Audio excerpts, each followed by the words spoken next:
What is going on, guys? Coach Desi from Team Outlier here, and today I want to help fix your squat by pointing out the 5 most common mistakes that I see and telling you how to correct them with either cueing or corrective exercise or both. Real quick, guys, before we dive in, if you haven't yet, please take a second to subscribe to the channel. It really does help out the team quite a bit, and this year has been a huge one for us. We won our state championship, our regional championship, and we won USAPL Nationals this year, and we could not have done it without the support of you guys helping spread the word and grow the team, so I really do appreciate all the support. And now getting into it, let's talk squats. The first problem that I see all the time is overextension, or simply being too arched at the lower back. This is a lot of people's first instinct, and it's the first thing a lot of people are taught as well, either in gym class or by high school football coaches or old head powerlifters. It's not that this is necessarily dangerous, although this can put a lot of pressure on the lower back and lead to some compression-related discomfort.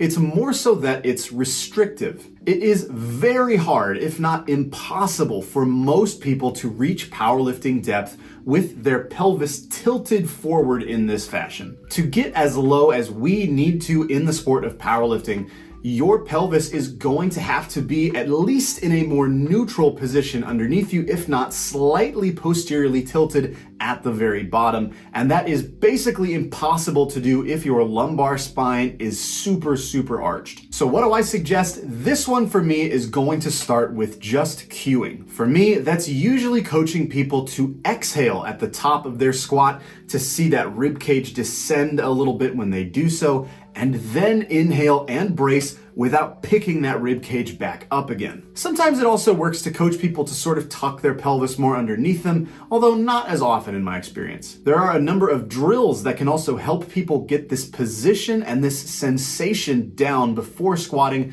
such as the feet up brace or the low bear plank, and I will often use those as warm-ups to squat. And then if they're still struggling to get into this position during their low bar squat, sometimes I will either supplement or fully transition them for a while over to something like a high bar squat, a safety bar squat, or even a goblet squat, where it is much easier to get into and maintain this position before we transition back to a low bar squat, where again, it's much harder. Okay, the second mistake I see myself correcting all the time is descending too quickly. You can definitely go too slow as well, but dive bombing is way more common, so that's the one I'm talking about today. And also, this is a viable strategy for our Olympic weightlifting friends because they are trying to purposefully ride the bar whip out of the hole of a very deep high bar squat. It just doesn't translate as well to powerlifting in most instances. And the reasons are manifold, but for me the big one is that this actually does work decently well for lighter weights, but doesn't translate very well to the top end. When you're getting to like 90-95% of your 1 rep max and beyond, every minute little shift or fluctuation of position gets magnified and you get punished for it. And the speed that is associated with dropping too quickly just introduces a little bit too much randomness, a little bit too much entropy, when what we should be going for is precision. So again, how I would usually correct this is to start with cueing. You can try to just tell someone to slow down their descent or control it a little bit better.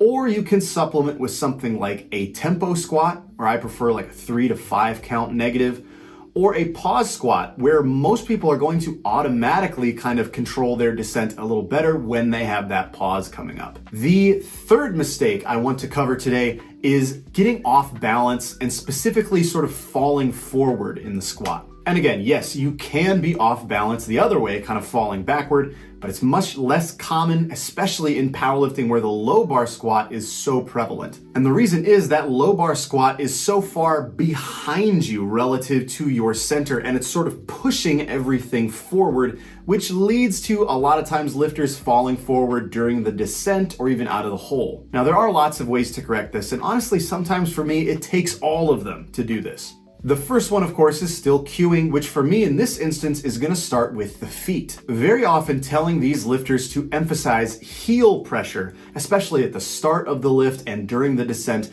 can help bring that center of mass backward, which for them is going to put it more over midfoot again when it's been pushed out way far towards the toes because that bar is pushing them forward. Another cue that is helpful in some instances is to remind people that the bar isn't just pushing them straight down, it's also pushing them forward. And so not only do they have to think about standing straight up, they also should be thinking about pushing back into the bar with their upper back. That corrects it a lot of the time as well. Another factor I'll throw into the mix here is just bar position. The lower the bar position, the more likely this is to happen. The more forward it gets, so think of a high bar squat, a front squat, and a goblet squat getting relatively more forward, the less likely this is to happen. So if someone is still struggling with this after all the cueing, sometimes I'll just move that bar position up a little bit if it's too low. There's almost never a reason the bar needs to be sitting below your rear delts in a low bar squat. Very often I will also complement some of those cues or bar position changes by supplementing with pause squats. I almost always do mine in the hole, but this would actually be an instance where pausing on the way down or the way up could make sense as well. Basically, it's taking that extra second to stop and force you to even subconsciously reassess your balance, reassess your position, and it's gonna punish you for getting off course, so it's gonna force you to course correct. Works super well. Okay, the fourth mistake I wanted to talk about is being inconsistent in your depth in training. And I'm treating this one as being separate from the overextension and the off-balance points that I just talked about. Both of those things do lead to depth issues in a lot of cases, and that's why I talked about them first. But there are plenty of people that do both of those things correctly that are still inconsistent with their depth in training. The truth of the matter is, if you're not consistently hitting depth in training on the vast majority of your reps, it's not just gonna magically be there on meet day when you need it to. And a lot of the time, this is just the lifter psychologically taking the easy way out. It is always going to be easier to squat something high than it is to squat it below parallel. So if I see this becoming a habit for one of my athletes, there are a couple things I will change aside from just reprimanding. Firstly, sometimes it pays to have a variation somewhere in the week where it's a little bit easier to hit depth just so they have that consistent stimulus. So for me, that's sometimes a front squat, maybe a safety bar squat, or a high bar. Secondly,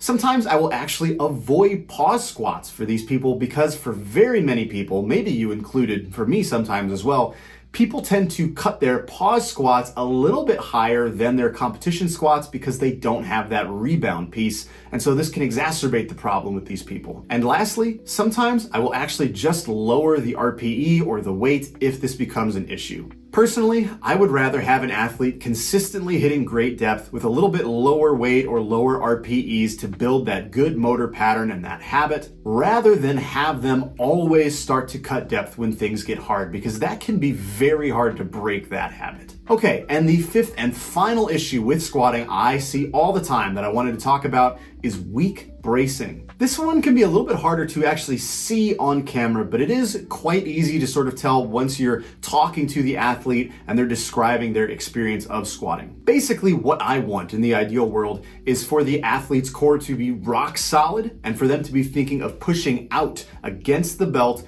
in a 360-degree circumferential kind of fashion. And if you're not doing that, if you don't have a rock solid concrete feeling for being able to do that, the best place to learn that is not going to be on a squat, especially not a heavy squat. In these instances, I'll always revert back to a series of teaching drills like the feet up brace, like the low bear plank that I mentioned earlier, to get the athlete in the habit and get that tactile feeling for what I'm looking for here. Then we'll progress to harder and harder situations to maintain that brace and get that sensation. For me, that's usually the GHR sit-up, sometimes with a load behind the head, and importantly, the goblet squat as well. And then, and only then, will we get back underneath the squat bar with the belt on and try to perfectly replicate that feeling under some actual weight. And if you don't have this skill down, not only is your strength going to suffer, so is your spine.